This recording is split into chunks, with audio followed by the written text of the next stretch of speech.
If you had to pick one factor as to why the Eagles played so terribly today, what would it be? I thought the plan was bad. I really did. I thought the plan was bad from the coin toss forward. I So thought you think that's on Nick Sirianni? Yeah, he's the head coach. He's in charge of it. He's in charge of the game planning. He knew what he was up against.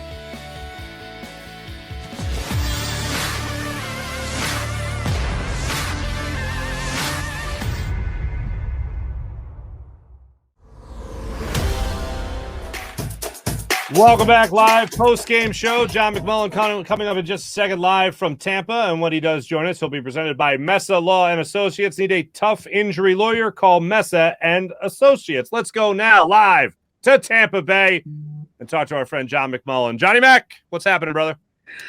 Not much. How are you guys? I imagine we're just great. Not very well. No, we're great. We're having a great time. This is all fun. This is all great time. We've talked about it, Sirianni. We've talked about it with Jalen Hurts. Let's start it off with Jalen Hurts and the walking boot. Was this a re-aggravation of an ankle injury? Is this something totally different? What do we know about Jalen Hurts? Yeah, it's interesting. Now, I obviously he's been dealing with the same ankle injury since the first Giants game, and that's when it started. But you know, I do think it was aggravated a little bit today because you saw him early in the game where all of a sudden the Eagles went back, and you could argue they went back to a bad time when there was too much zone read stuff, too much RPOs, too many wide receiver screens, kind of the stuff we saw in the 2-5 start. And all of a sudden it rears its ugly head against a team like Tampa Bay. So I didn't understand the game plan from the beginning. But yeah, I mean, it was evident that from a running standpoint, they went 100% on Jalen Hurts, and they were cautious, obviously, ever since that Giants game. So that's what Week 18 was about, and letting him sit against the Dallas Cowboys to get him as healthy as possible. And I do he was healthy as possible for the kickoff. But obviously the offense struggled so much early. And once you get behind against this particular team, it's not like the Washington football team. I mean, you know they're not going to stop scoring. So it's not like you can say, all right, if we fix things defensively, we can calm down a bit and we can get back into this football game. And I think everybody started pressing a little bit, and the snowball started going down the hill. And by the way, I think you can point all the way to the coin toss. I do not agree with this team. Thank you. And the mentality of always defer. And I've talked about this with Nick, and he said that's his mentality, always defer. And I get why against a normal team, because you want to sandwich the second and third quarters with scores. And if you do that, analytically, you're going to win 95% of those games. But this is different. When you're a run-first team against an explosive offense, what do you want to do? You want to take the ball. You want to drain the clock. You want to shorten the game, hopefully get some momentum. You take, if you're lucky enough to take the lead, you're not playing from behind. I just thought from the coin toss, it was bad decision making after bad decision again and again and again. Hey, John, were you surprised that once Tampa Bay basically told the Eagles offense, we're putting 7-8 men in the box and we dare to beat you otherwise, that Nick Sirianni didn't identify that and maybe go outside in the passing game a little bit more, because Devonta Smith and Quez Watkins were getting a lot of one-on-one coverage? Why not take a shot to try to loosen up that Tampa Bay defense and gain even more momentum? Well, I mean, that's not what this team is, Derek. I get it, but you got to flip the script in the playoffs. No, you're right, but you also don't want to go outside. You know what got you there and what made you successful to get to the playoffs. And this is a run-first team, and they're unsuccessful when they drop back and trying to pass the ball, and that's what happened. They're still very, very unsuccessful at that.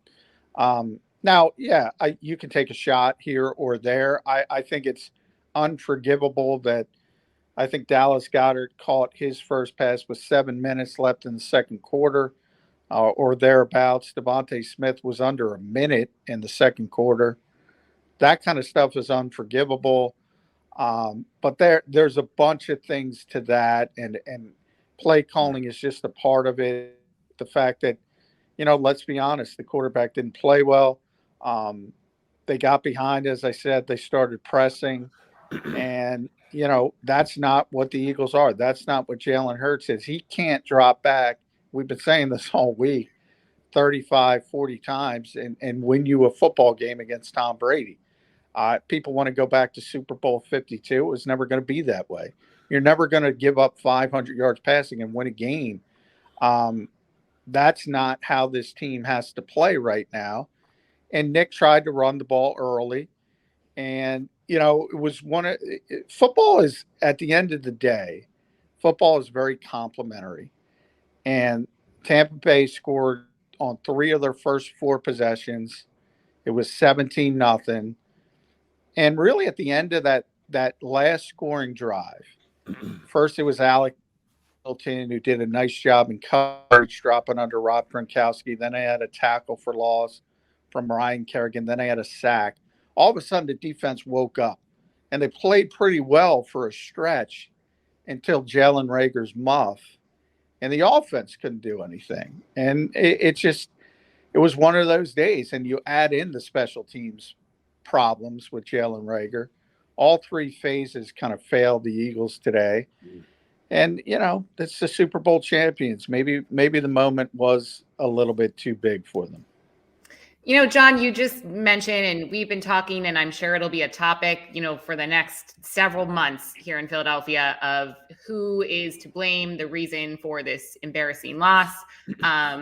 I want to get your opinion, though. I know it's not just one person, one factor, coaching, what have you, but if you had to pick one factor as to why the Eagles played so terribly today, what would it be?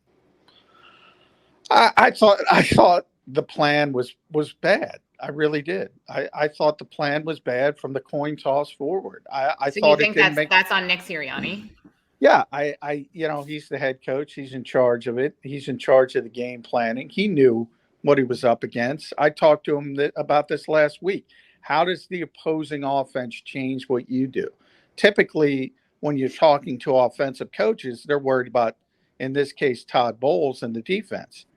Well, when you get down 17-0, because the other side is so explosive, that changes the way you have to call things. And all of a sudden, you have to go away from what you do well.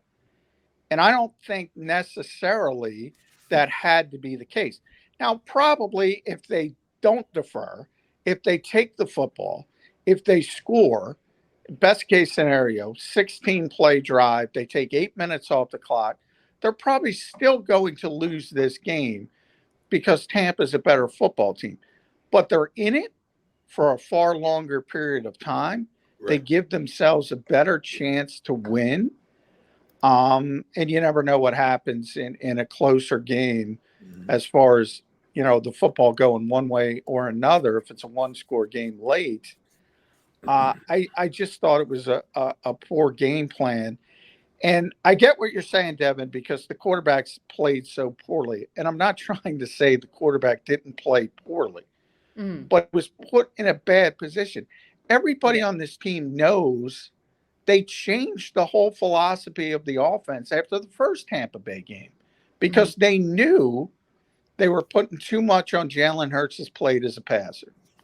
They knew that. They shifted. They had success. And they went away from it today because of the plan. Sure. And I wholeheartedly agree with that. When you do boil it down, though, to the quarterback play and the missed throws, regardless of what the game plan was, Jalen certainly missed his fair share of throws today.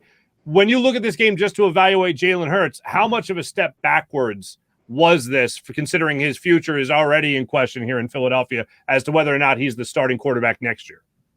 Well, I've never understood this week-to-week schizophrenia. I've never understood 1 week he's a 10-year franchise. He's going to be here for 10 years. The next week, he's not good enough to win with. He's not good enough to move forward with. I didn't learn anything new about Jalen Hurts today than I knew before. He was not ready to drop back and be this type of passer and throw the football consistently to bring you back from a 17-point deficit, what turned into a 31-point deficit. He's not Justin Herbert. He's not Joe Burrow as far as young quarterbacks go. He's not going to sling the ball for 500 yards. He's a very unique player. He does different things well. He puts incredible stress on opposing defenses with all schedule offense, with the running game, with some of the zone read stuff and the read option stuff. That's who he is as a player right now. And he's incrementally improving as a passer when you put him in good positions. And, if it's 3rd and short instead of 3rd and 15, if it's, play action instead of dropping back where everybody in the building knows he's got to throw the football. Two, by the way, other than Devontae Smith and Dallas Goedert, a poor group of receivers. That is not how this team is built to win. That didn't change before the game. It didn't change after the game. It wouldn't have changed with a win. It would still be the same way. It would still be the same way, win, lose, or draw, where they are with Jalen Hurts as a quarterback, as a young quarterback who continues to improve. Hey, John, where do you want to see Jalen Hurts improve the most? What aspect of his game? Mechanics, footwork. I think if you, especially when too often, and we've talked about this a lot, he defaults to kind of flushing to the right. That's what he's comfortable with instead of climbing the pocket. He got incrementally better at climbing the pocket. Mm-hmm. This time you saw him go left with the interception that Mike Evans had. He's really poor when he goes left and he doesn't set his feet. And that's what happened on that particular play. So I think mechanically there's still a lot of work to be done as far as footwork. And that's probably what, one thing about Jalen, he's an incredibly hard worker. The Eagles are going to let him know what he has to work on. He's going to go with his private quarterback coach, Quincy Avery, in the offseason. And he's going to work really, really hard at getting better. And if that footwork starts to come together, all of a sudden the accuracy is going to get better because his lower body's going to be better underneath him to improve that accuracy. Yeah, I mean, I think there's a lot of people, I'm just reading the comments now and throughout the entire show, wanting to place the blame on Hurts, Sirianni. But also I want to go back to last week. So I remember you and D-Gun kind of had a long moment talking about Howie Roseman. And I'm seeing a lot of, and it's such like a Philadelphia thing. I feel like it's like quarterback controversy and calling for Howie Roseman's job. I personally actually don't put any blame on Howie Roseman. I'm okay with him. I don't know if, John, your thoughts have changed on that and if any of this loss you think falls on Howie Roseman's shoulders. No. I mean, the GM is not responsible for a particular game. He is responsible for this roster and where it is and what he's done. And for my belief on Howie Roseman, it's a far larger sample size. It's far larger than just talent evaluation, which I mean, it's a big job. I talk about it all the time. I mean, here in Tampa, they don't, it's an older stadium now. They don't have the great new press box. So many of the Eagles, bigwigs and personnel were seated right behind us. Andy Waddle, Catherine Raish, Tom Donahoe. And I joked, Catherine's going to go visit with Minnesota at halftime because this game's over. But when you talk about, Catherine Raish getting an interview, Brandon Brown getting an interview, these are some of the things. It's bizarre to me, and this is what I said to D Gunn, I think last week. this organization is so well respected in this league, and their own fan base thinks they're incompetent. It's a weird disconnect. It's a weird dichotomy. Jeffrey Lurie gets in trouble, whether you want to go all the way back to Gold Standard or Quarterback Factory. That was Howie. Jeffrey said GM Factory. I mean, they have been a GM Factory. Andrew Berry was here. Joe Douglas was here. Mm-hmm. Brandon Brown's getting interviews. Catherine's getting interviews. Mm-hmm. You have Andy Waddle. You have Ian Cunningham, who have been on those lists. I mean, it's just a really respected front office around the NFL. And that's Howie's job. That's part of Howie's job. So, yeah, I don't get that disconnect. But from where they were and where they are, this is a successful season. I mean, I don't see how people think this is an unsuccessful season. I mean, people think they were going to beat Tampa Bay. I don't know what to tell them. Yeah. I thought that was adorable. That came out to me later, that actually people picked Tampa. And that's cute, but I thought that was ridiculous. Anyway, but as far as this goes, John, and I want to get ahead of myself here. And I think just for a second, I want to step away from this particular game and have something to look forward to other than the Cowboys now losing 16-7. Here's what I want to ask you. Taking away what you can from this year so far, what are you most looking forward to going into next year with this Philadelphia Eagles team? It's interesting. I think you have to see how it shakes out as far as, defensively. Obviously, Jonathan Gannon has 2 interviews now set up with Denver and Minnesota. I don't think he's going to get a head coaching job, although I know Eagles fans would probably like him to move on. They're going to have 3 first-round picks, so it's 15, 16, 19. It's officially locked in. That's what they're going to have. So they have a ton of cap space. There was no other team, and again, this is part of Howie's job. There was no better team set up for the offseason as far as draft capital, as far as cap space, as far as ability to improve their team. Whereas opposed to last year, because they had to take the Carson Wentz hit, the dead money hit, they weren't able to do a lot of things. Now they're sort of untethered. They can do whatever they want. They can go out. If you don't believe in Jalen Hurts, they can go out and talk to insert name.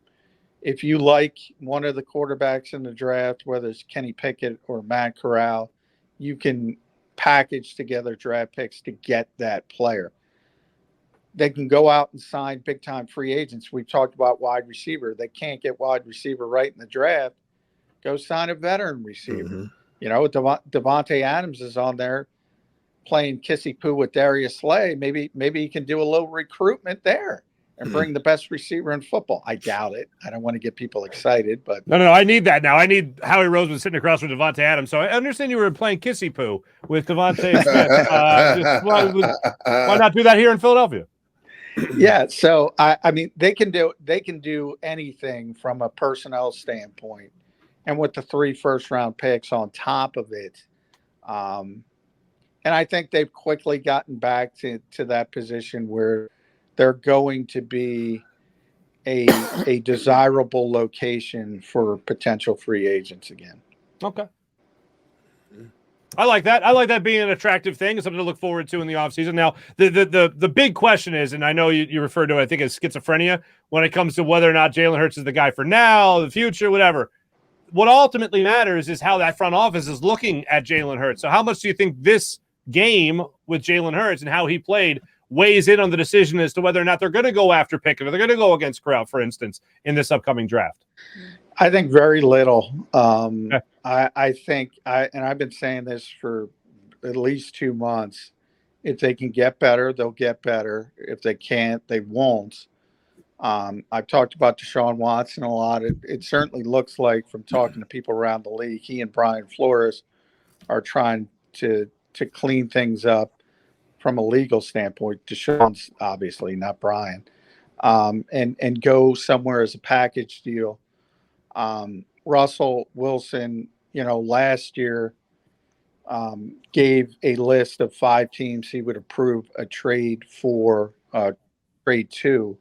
The Eagles weren't on it. Maybe they will be on it now as he revisits that and whether he wants to move forward.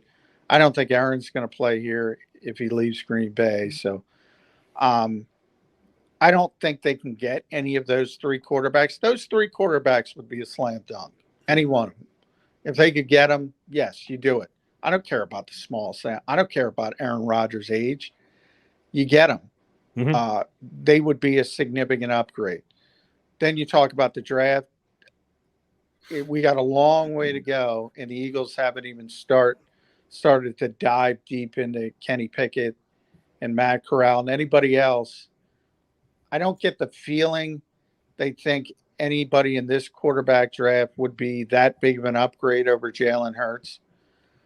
So again, I've been saying that this whole mentality of Jalen Hurts has 1 year to prove he can be the starting quarterback. Why? No, he doesn't. You get up 2 years, you get up 3 years.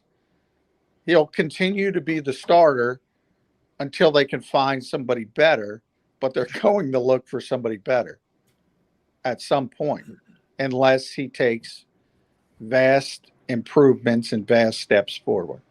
Hey, John, when you sit back and just take a look at the entire season from start to finish, what do you think you'll come away with in terms of what stood out to you most about how the Eagles started, how they transformed themselves, and how they finished?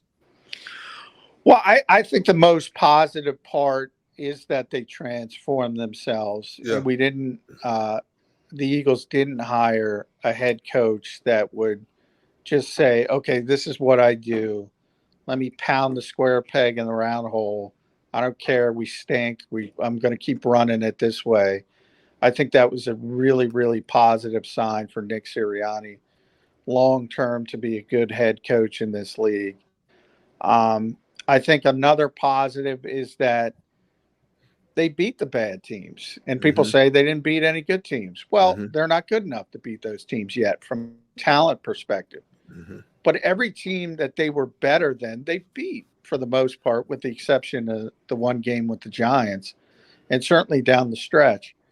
And that's rare in this league to have that kind of consistency, to be able to put those games, check them off and put them in the win column that you should. And that's a positive sign as well. And then you have, Jalen got asked after this game here that, it's been 6 years since he's been in the same offense. Every year he's had a different coordinator, different coach, different something going back to college. This is the first time he'll return to the same offense. Same thing on the defensive side. When you saw the improvement from early in the season as the season wore on, guys get used to the system, and you see improvement from that area. So it's a good building block. It's a good foundational piece. And they lost to the greatest quarterback of all time and the reigning Super Bowl champions. It's not like they lost to Jake Fromm and the New York Giants. They weren't supposed to win this game. They didn't win this game. You would have liked to have been it more. You would have liked it to be a little bit more of an effort, and I don't even want to look at that final box score, because at one point they got so much garbage time. They were destroyed in this game. Yeah. And don't even look at the final numbers. And that part's a disappointment, because I do think it was, too big for a lot of people, and not just some of the players, but also the coaches. That all, being said, so I take it from everything that you just mentioned that you think the Eagles will keep the same core, Jalen Hurts, Nick Sirianni, maybe Jonathan Gannon won't get hired, maybe he will, I don't know. Do you foresee any massive roster changes happening throughout this offseason? Or do you think they're going to actively try to keep this team that is still fairly new together and then add a few pieces rather than take them away?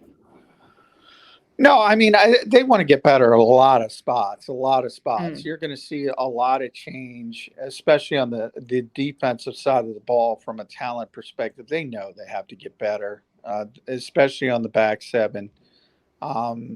They know they have to start getting younger, even up front. Derek Barnett's going to be back, not going to be back.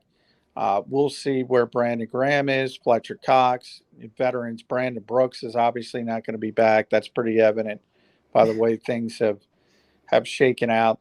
They need to, it seems like an annual tradition in Philadelphia, they need to figure out the wide receiver position.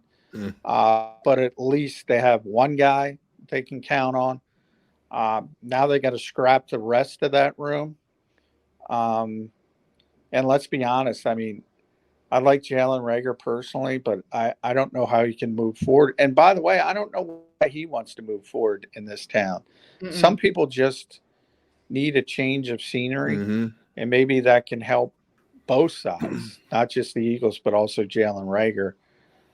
So if you have to cut him, I mean, you have to cut him. You can't keep trotting him out there because he was a first-round pick.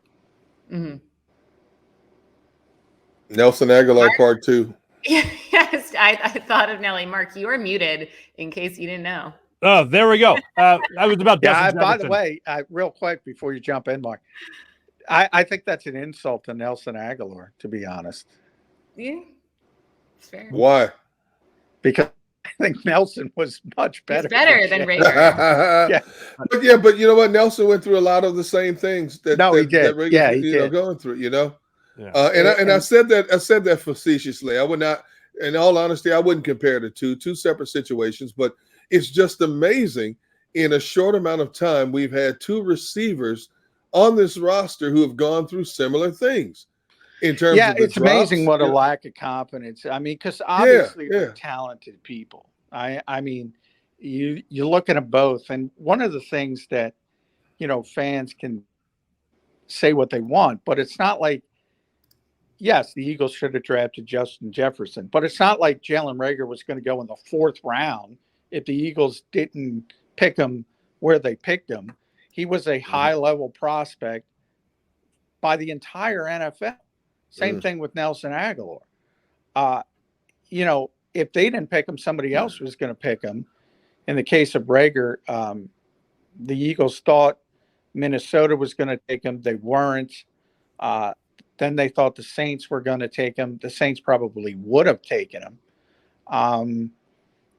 So that's the point. There's this sentiment that, the Eagles are so dumb, they just make these dumb mistakes. No, these players were valued by everyone. Now, as we know, it doesn't always hit for first-round picks, not only in this town, but in every other town. And it usually has something to do with other aspects of their skill set than just athleticism or talent or things like that. In the case of Jalen Reagor and the case of Nelson Agholor, they just have no confidence. I mean, it's just been shaken out of them.